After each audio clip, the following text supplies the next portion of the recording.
Hi, everyone. I'm Diane Brady. I'm here with Mark Penn, who is Chairman and CEO of Stagwell Inc. Also, of course, Chairman of the Harris Poll. And Mark, I believe you shepherded through 6 State of the Unions yourself. So we are talking about that. Welcome. What was your reaction to, the latest? Well, I think this speech for President Biden was his basic campaign manifesto.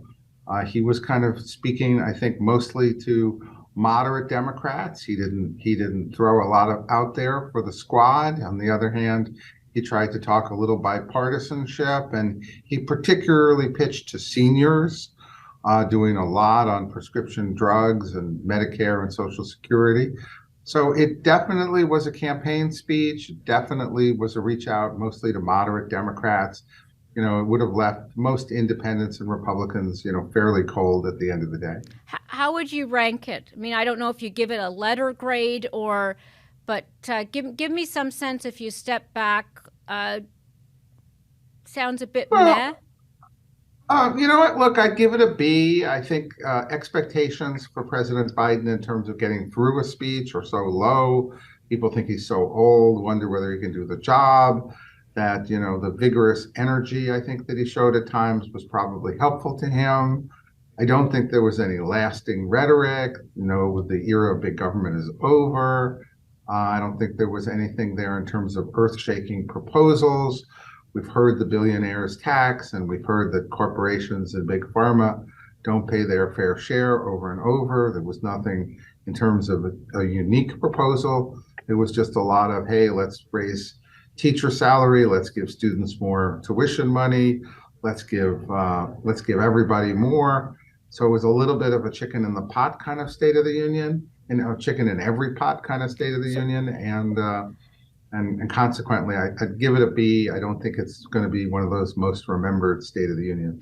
Well, and that would suggest a certain degree of perhaps empty rhetoric. Let's talk about the billionaire minimum tax, because that's something that comes up a fair bit. We like to vilify billionaires. What's likely to come out of that from where you sit in this current construction of Congress?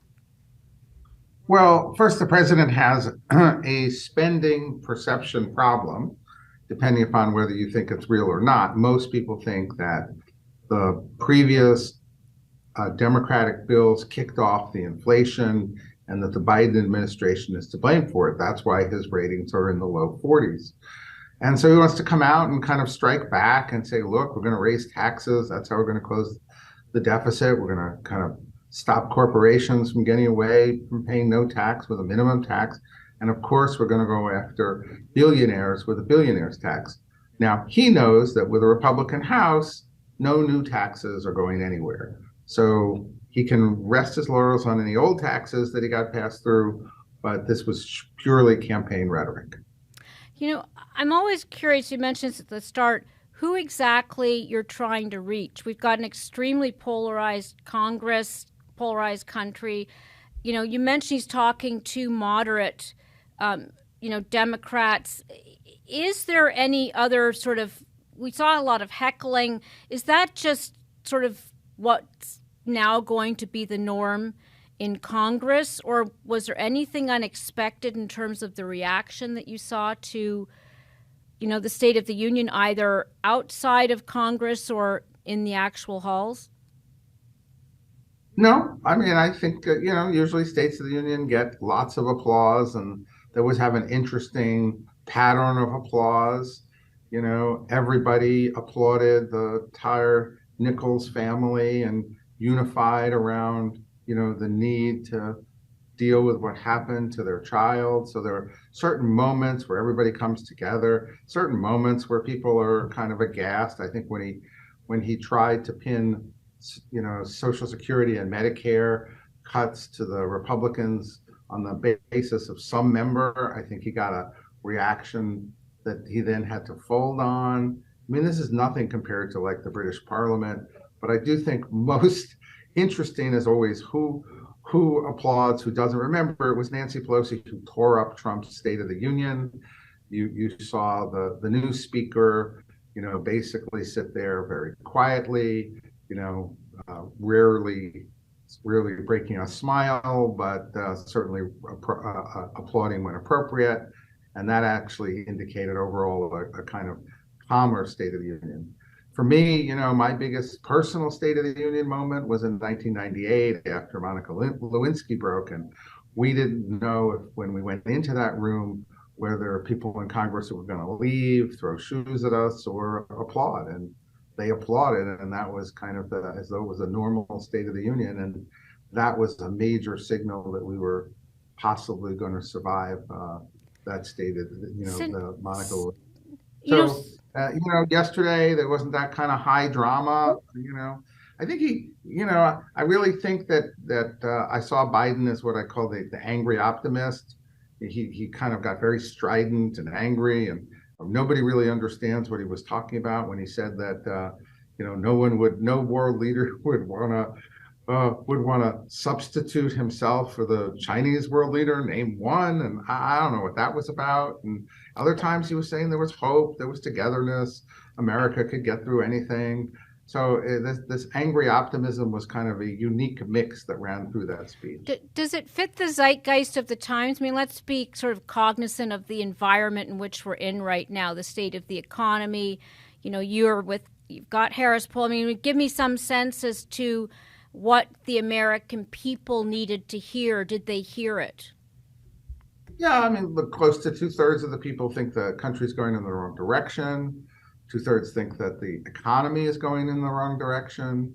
The economy, crime, inflation, immigration are all seen as kind of the most important or major problems. The president's ratings are in the low 40s, 42% approval, and in our poll, as low as 38 in some and 45 in others. So the president's got some explaining to do about why his ratings are so low, why he hasn't caught on, and then you have an exploding international situation between the continuing war in the Ukraine and a spy balloon that the military shot down days ago.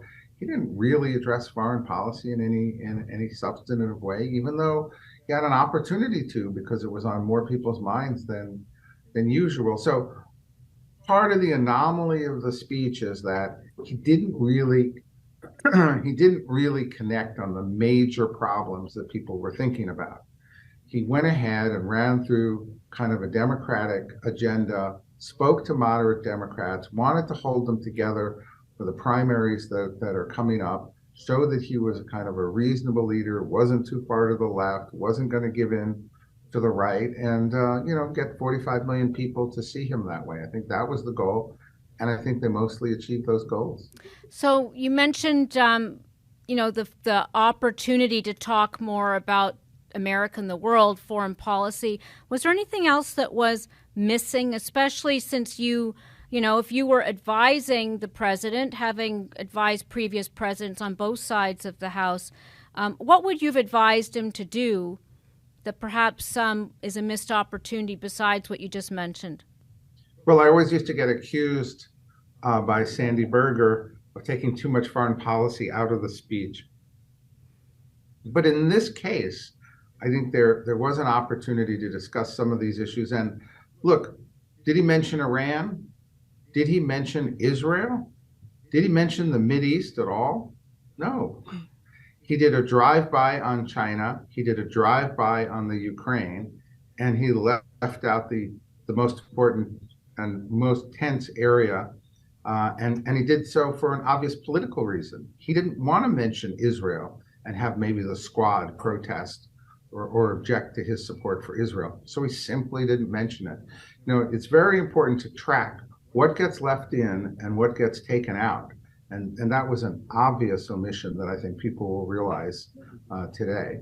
And I think he didn't really go into the crisis on the border. He didn't really go into the crime situation. He instead went into, police misconduct and didn't really come around and address almost in any way what to do about criminals, as opposed to talking about the police. And he really didn't address inflation in any serious way. So, when you go back to these big issues that are happening here, there are a lot of significant omissions that in this speech, even though, like I said, it had a lot of good Democratic red meat in it.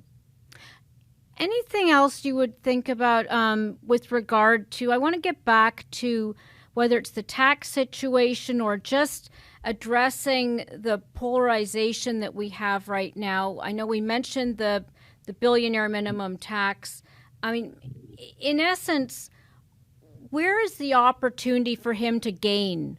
We've talked a bit about the billionaire minimum tax and just him speaking to the middle. Where are the opportunities right now for him to gain? Because it's, given where he is in the polls, he does have to, at least appeal to a wider swath of the population to have a real shot in 2024. I mean, are there any sort of signals that you saw out of the State of the Union as to where the priorities will be for the next year? Well, winning priorities? Look, there's going to be a showdown right now about spending versus raising the debt ceiling. How he comes out of that, I think, will be very instructive about whether or not there is a second half of the first term. He's laid down that he's not going to negotiate. At the same time, he's meeting with McCarthy and negotiating. At the same time, the polling shows that people want future spending breaks as part of the debt ceiling the debt ceiling lifting. So how is this going to come out? Maybe he's going to win and get a clean debt ceiling. Okay, that'd be a win. Maybe he'll negotiate and get something reasonable. That actually would be a bigger win for him because it would give some real substance to the idea that there's a Republican Congress now and he's going to make compromises, and that's going to be for the good of the country. The third possibility here is the whole thing's just going to blow up, and there's going to be shutdowns and everybody blaming everybody, and that's just a disaster for more or less everybody. I don't think there will be any real winners out of that one. If you're a betting man, would you bet on one of those scenarios coming to pass? I would bet on a compromise with some future, as opposed to past, spending restraints. So we will get through this. Let me step back on a macro level.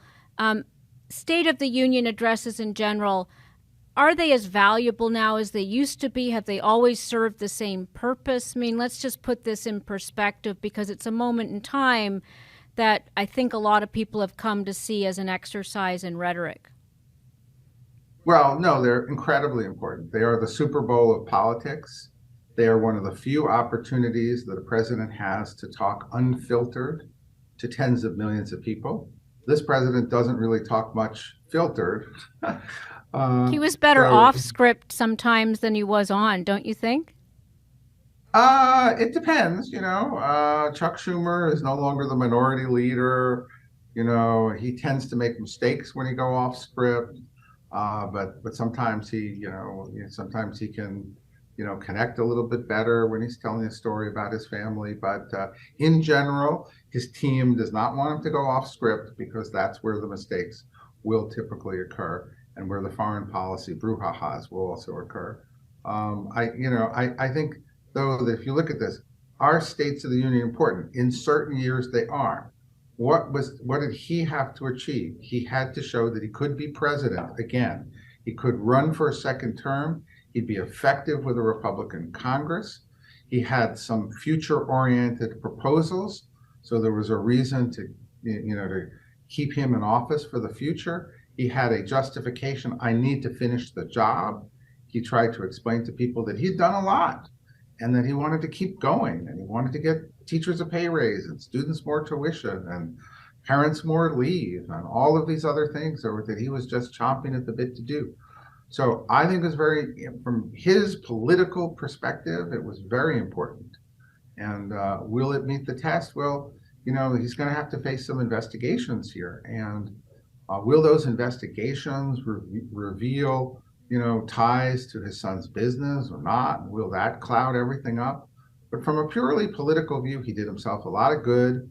He made himself seem vibrant enough to run for a second term, and his people, and it appears that Joe Biden and everybody in the administration is eager for him to have that second term. So we have a lot of people in the GOP that are obviously jostling for position right now. How much fodder do you feel like he gave to those folks to really, chomp on? I know you mentioned, of course, the investigations. Hunter Biden's laptop. I feel like we can't have any conversation these days without saying those three words. But was there really much that they could hang on to and take? It felt like it was very middle of the road, and there wasn't a lot that of new information that anybody could jump on.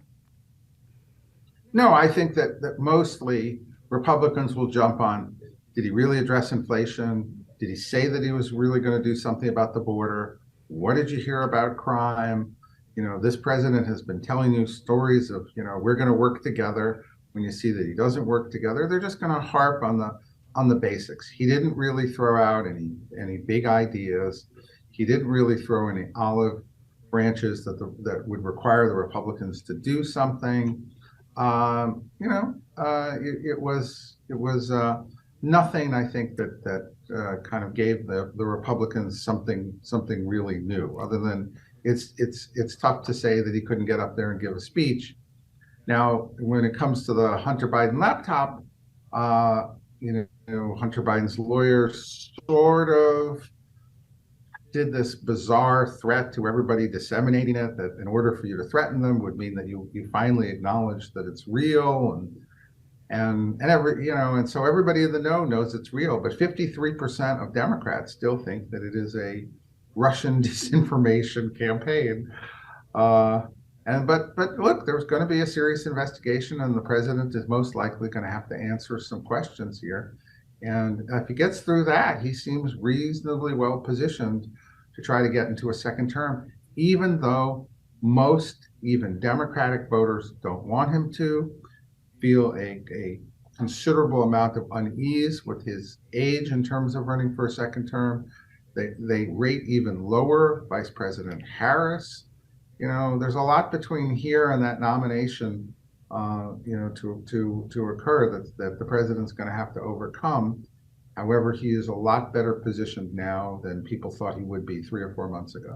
So let me step back before we end, because I know you're on the front lines with your business, with Stagwell, et cetera, also talking to business leaders.